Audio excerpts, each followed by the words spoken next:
Well, it took me a while, but at last I have done it. I have read all of William Shakespeare's tragedies, and now it's time to rank them, and that's what I'm going to do here today. So, the plays which I have included here for ranking are all the plays that are categorized as tragedies, at least by Wikipedia's standards, because I recognize that there is at least one or perhaps more than one play on here that are oftentimes denoted as problem plays, but which more often than not get categorized, however tenuously, as tragedies. Again, at least by Wikipedia's standards. So that is the standard that I'm going by. So the total number of plays here, which I'm referring to as embodying the tragedies of Shakespeare, come to 11. So yeah, I read them. It's time to rank them. So join me, won't you, as I let you know what I thought of the tragedies of William Shakespeare. All right, so as you can see, I have arranged these tiers with a bit of Shakespearean wit. At the top here for the best of the best, we have the plays, the thing. Then we have really good, I, pretty bad, and a tale told by an idiot. Now, I have arranged these plays in roughly chronological order as to how they were written, or at least how I'm given to understand that these plays were written. So we're just kind of going to go through Shakespeare's career chronologically. And we're going to start out with Titus Andronicus. Now, this was Shakespeare's first play, and it is generally considered to be a piece of crap, and I don't disagree with that. This one is going right into a tale told by an idiot. This play is dumb. It's gratuitous. The characters are not very good at all. There is no there is such a distinct lack of the grand soliloquies and speechifying that we come to expect with Shakespeare, given what he did later on in his career. This play just falls utterly flat. It's really stupid. It's violent just for the sake of being violent, and it's so far beneath what Shakespeare would later come to do in his better years as a writer. So yeah, Titus Andronicus, a tale told by an idiot, no doubt. And then we come to Romeo and Juliet. Now this is one of Shakespeare's most famous plays, one of his most influential. Basically laid the template for the whole teenage melodrama star-crossed lovers thing. And I have not actually read this since I was in high school and I had to read it in English class, but I remember liking it, although I don't usually go in for the whole kind of melodramatic romance thing that this play is all about. But I recognize that it really does lean into it very well. And again, like I said, it laid a whole template for that kind of thing. So I'm going to put Romeo and Juliet in really good. I don't think it carries quite as much weight as some of his other plays, but it has such an ingrained and well deserved ingrained place in popular culture that I'm going to give it all the due that I feel that I should. So yeah, it's going to go into really good. Now we come to Julius Caesar, and this is one of the plays that I said could be considered a problem play because it definitely fits the bill for a tragedy, but it can also be categorized as a history play. I think some people might categorize it that way, but for me, it's a tragedy all the way. And this one is also going right up there in really good. This has some of Shakespeare's best speech writing in it. The whole speech after Caesar is dead, the whole I come to bury, not to praise, that speech is just one of the greatest speeches, fictitious or otherwise, ever written. And as well, the characters in this play are really good.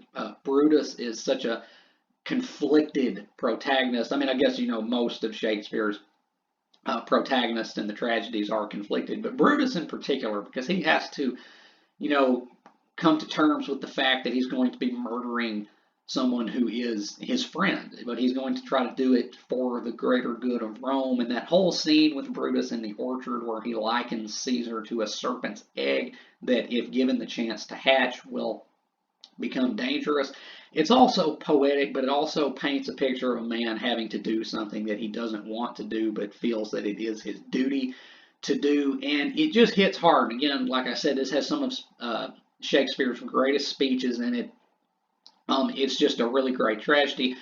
Just really good overall. Now we come to the quasi sequel to Julius Caesar, which is Antony and Cleopatra, which picks up sometime after the events of Julius Caesar and concerns Mark Antony's whirlwind romance with the Queen of Egypt, Cleopatra. And for me, this one's just like, I don't hate it, but I did not see what so many other people apparently see when reading this. I just didn't find Cleopatra all that likable. Actually, I didn't find any of the characters in the play all that likable. There were people dying for unspecified reasons, and I understand what he did with this play. The setup of it is quite grand, but I think it just kind of stumbles because the characters are kind of stupid, honestly, and so therefore that lessens the tragedy, or at least with me it does, because I can sympathize with a lot, but I can't sympathize with just blatant stupidity. And the way that Antony and Cleopatra just constantly undermine each other and just cut each other off at the knees, it just got old. And Cleopatra is so histrionic and just kind of ridiculous. I didn't really like her. I didn't really like this play. I just thought it had some issues, but I understand what Shakespeare was going for with this. So to me, it's just odd.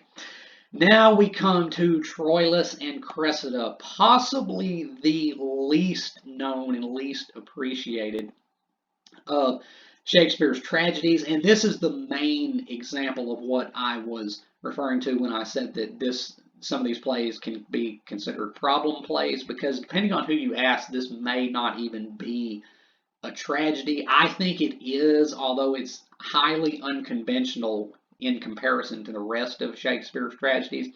But I do still count this as a tragedy because the tone, it ends up kind of tragic, although not in the same way as the rest of these plays. It's a lot more lighthearted, but it also is very bitingly sarcastic, and it does get dark at certain places, but overall the message of the play, I think, is definitely tragic. And like I said, this is probably the least appreciated of the tragedies, one of the least appreciated Shakespeare plays, period. But you know what?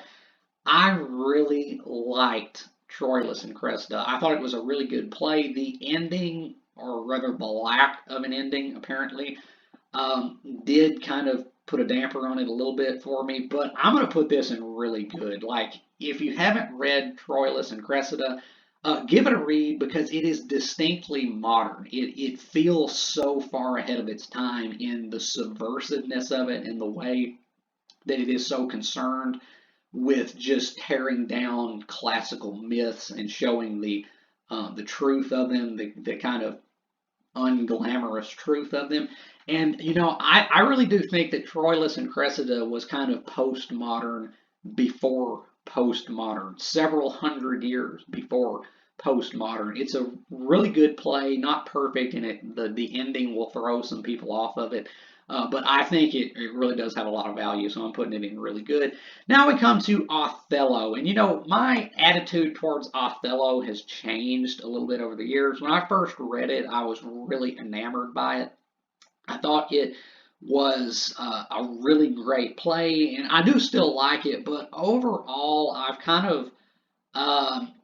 of cooled on it just a little bit because, first of all, Iago has absolutely no motive in this play whatsoever, or at least I didn't figure it out. If he does, everybody says, but Iago is such a great villain. He's one of the greatest villains ever written. Yeah, but he doesn't even have a motive. Like, there's no reason for him to do the crap that he does in this play.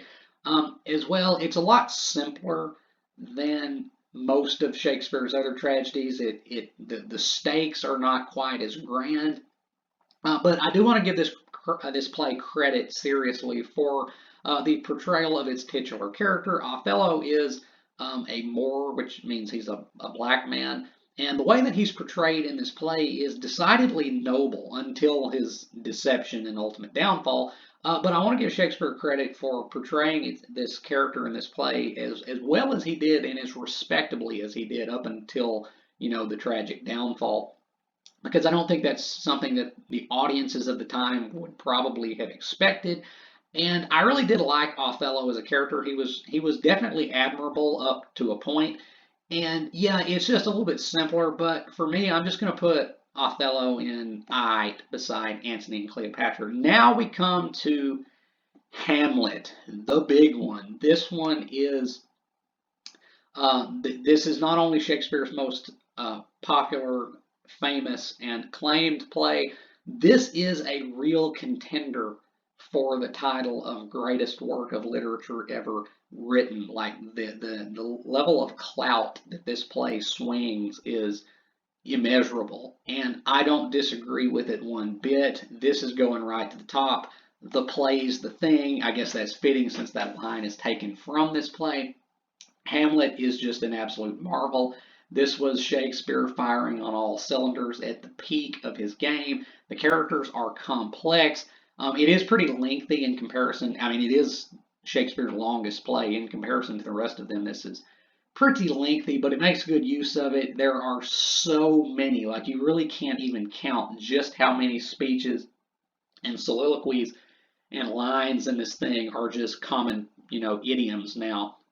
It really is remarkable how much of this play has seeped into popular culture. Hamlet is an iconic character, and it's just a masterpiece. It may be the masterpiece, seriously. So Hamlet, yeah, no hesitation, no question. It's going right up to the plays, the thing. Now we have King Lear, and this is where I'm going to piss off some bardologists, because King Lear to me is not that great. And King Lear is often the play that is neck and neck with Hamlet for being Shakespeare's greatest. And I just don't see it. Well, I do see it. I do understand the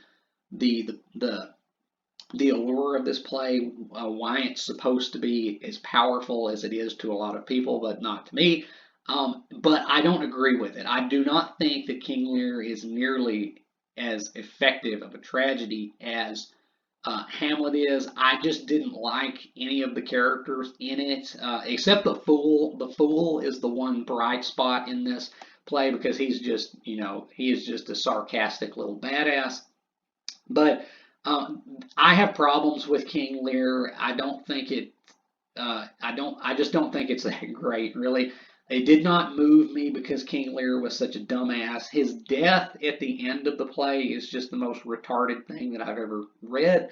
Also, it's so dichotomous in its portrayal of its female characters and the ideas which underlie the play are very antiquated, very old-fashioned, and thankfully obsolete. And to this modern reader, it's just not a very effective tragedy. It's going right into pretty bad. Hate me if you want, but that's where it belongs, in my opinion. Now we come to Macbeth, and this one is the cursed play, the Scottish play, the one that actors at least, will not utter the name of when they are trying to stage it. This is the shortest of Shakespeare's tragedies. Actually, it might be the shortest of Shakespeare's plays overall.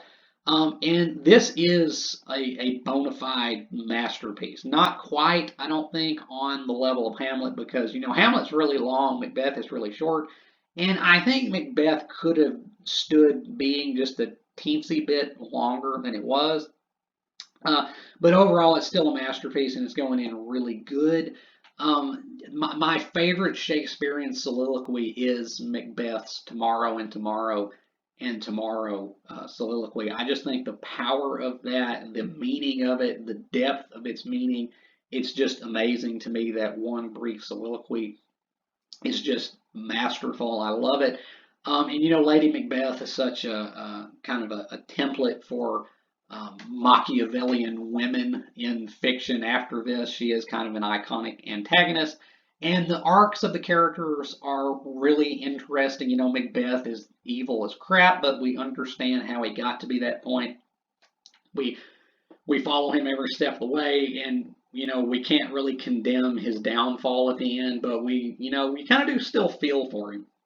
It's a very sympathetic portrayal of a man who does some very unsympathetic things, but it's a masterpiece, it's a classic, and it deserves to be right up there and really good, I would say. Now we come to Timon of Athens, and this is another one of Shakespeare's least popular and least appreciated plays. And actually, this was not even staged in Shakespeare's lifetime. This is something that he wrote that apparently did not get picked up anywhere. But this play does have some defenders, and most notably Herman Melville, author of Moby Dick, was actually a major fan of this. He said he really did assert that Timon of Athens was one of Shakespeare's finest works, and I do not disagree with that at all. This is going right up here next to Hamlet. The plays, the thing. Timon of Athens, it's another example of why Shakespeare is so important because the story of Timon of Athens is absolutely timeless. And it shows you that people don't really change, or if they do, they change at a rate that is so gradual as to be unnoticeable.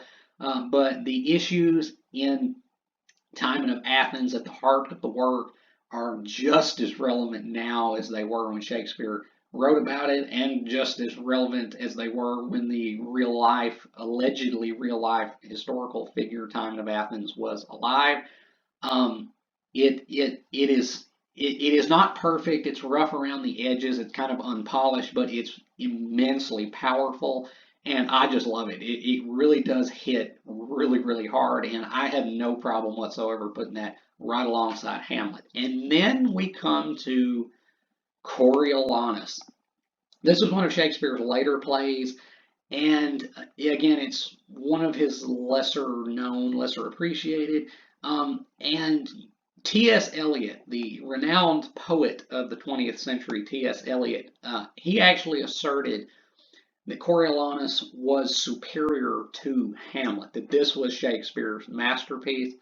Um, and I don't agree with that. I do think Hamlet is better because Coriolanus has some serious issues in its final few scenes. It's lengthy. It's I think it may be second only to Hamlet in terms of its length, but it makes good use of it until the ending, and then it stumbles pretty hard at the end. However, Coriolanus is one of the most timeless works that Shakespeare ever wrote. Reading this play, you are going to be struck by just how relevant it is, and you are going to be struck by just how much of your own world you see in it. And again, you will be reminded, or you will be shown why Shakespeare is so important, because he was able to capture aspects of the human condition which never lose their validity, which will always be pertinent.